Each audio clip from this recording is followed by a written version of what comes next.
Միացյալ Նահանգներն ըստ փորձագետ քաղաքագետների ձգտում է անել ամեն ինչ Թուրքիային ևս Իրանի դեմ պատերազմում ներքաշելու համար։ Ռուս քաղաքագետ Վլադիմիր Ավատկովի ձևակերպմամբ իսրայելա-ամերիկյան տանդեմին քաոս է անհրաժեշտ Ռուսաստանի եւ տարածաշրջանային խաղացողների շահերը խաթարելու համար։ Այն ինչ լավ է Հարավային Կովկասի զարգացման համար, ըստ Ավատկովի վատ է ԱՄՆ-ի համար։ На территории севера Ирана, как известно, проживают Ադրբեջան։ Հայտնի է, որ ադրբեջանցիներն ապրում են Իրանի հյուսիսում, Իրանի թուրքերին այս հակամարտության մեջ ներքաշելն անընդունելի է Թեհրանի տեսանկյունից, բայց շատ ընդունելի է Լոնդոնի եւ ԱՄՆ-ի համար։ Այժմ ամեն ինչ արվում է հենց այս գործոնը խթանելու համար։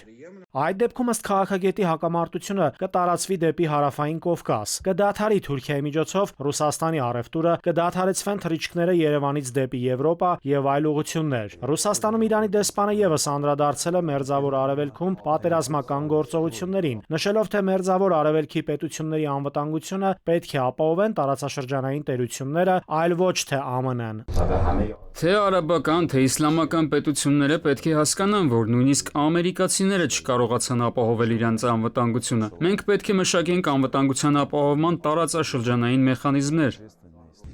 Օրվա ընթացքում տեղեկություններ եւ տեսանյութեր տարածվեցին, որ իսրայելական զինված ուժերը զանգվածային հարվածներ են հասցրել իրանական վարչակարգի օբյեկտներին։ Իսրայելի պաշտպանության բանակը Ցախալը հայտնել է Իրանի Թալեգան միջուկային կենտրոնին հարվածելու մասին։ Իսրայելական լրատվամիջոցները հայտնեցին, թե Իրանն այդ համալիրն օգտագործել է միջուկային զենքի մշակման համար կենսական նշանակություն ունեցող կարողությունների զարգացման նպատակով։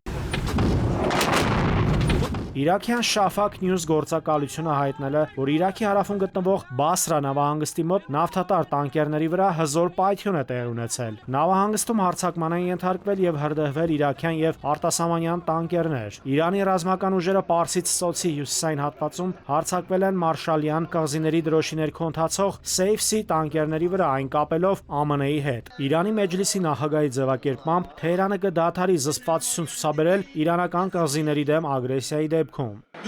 Մենք կհրաժարվենք ամեն տեսակ զսպվածությունից եւ Պարսից ծոցը կլցնենք զավթիչների արյունով։ ՄԱԿ-ում Իրանի մշտական ներկայացուցիչ Ամիր Սաիդ Իրավանին հայտնել է, որ ԱՄՆ-ի եւ Իսրայելի կողմից Իրանի վրա իրականացված հարվածների հետևանքով զոհվել է ավելի քան 1348 խաղաղ բնակիչ, ավելի քան 17000 մարդ վիրավոր է, 3.200.000 մարդ է տեղահանվել Իրանի ներսում։ Ի դեպ, Իրանի արտաքին գործերի նախարարությունը հաստատել է, որ երկրի նոր գերագույն առաջնորդ Մոջթաբա Խամենեին վիրավորվել է, միևնույն ժամանակ ընդգծելով, որ Այաթոլլահի վիճակը լավ է։ Խամենեին հայտնել է նաեւ, որ Իրանը չի հրաժարվի նահատակների արյան վրեժխնդրությունից։ Ըստ Իրանի նոր գերագույն առաջնորդի, Հորմուզի նեղուցը պետք է փակ մնա։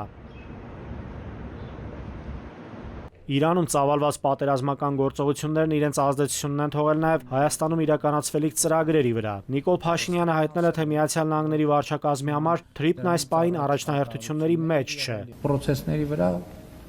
ժամանակի առումով կազմի, որովհետև նույն մարդիկ, ովքեր, այսինքն հիմա Ամերիկայի կառավարությունը կենտրոնացած է այդ խնդրի վրա, բայց իհարկե եթե կպարզվի, որ չի ազդի, ավելի լավ։ Ի դեպ, Հայաստանի գործադիրի ղեկավարը հայտնել է, որ Իրանի կողմում հասկանալի պատճառներով կան տեխնիկական խնդիրներ։ Դրանք ըստ Փաշինյանի շտկվում եւ կառավարվում են։ Փաշինյանը հայտնել է, թե հայ-իրանական սահմանը հատելու խնդիր ունեցել են իրանական կողմում 11 բեռնատարների վարորդներ, եւ դրանց թիվն ըստ նրա չի անցնում 180-ը, ինչպես որոշ լրատվամիջոցներ են հայտնել։ Նաիրի Մուրադյան, ժամը լրատվական։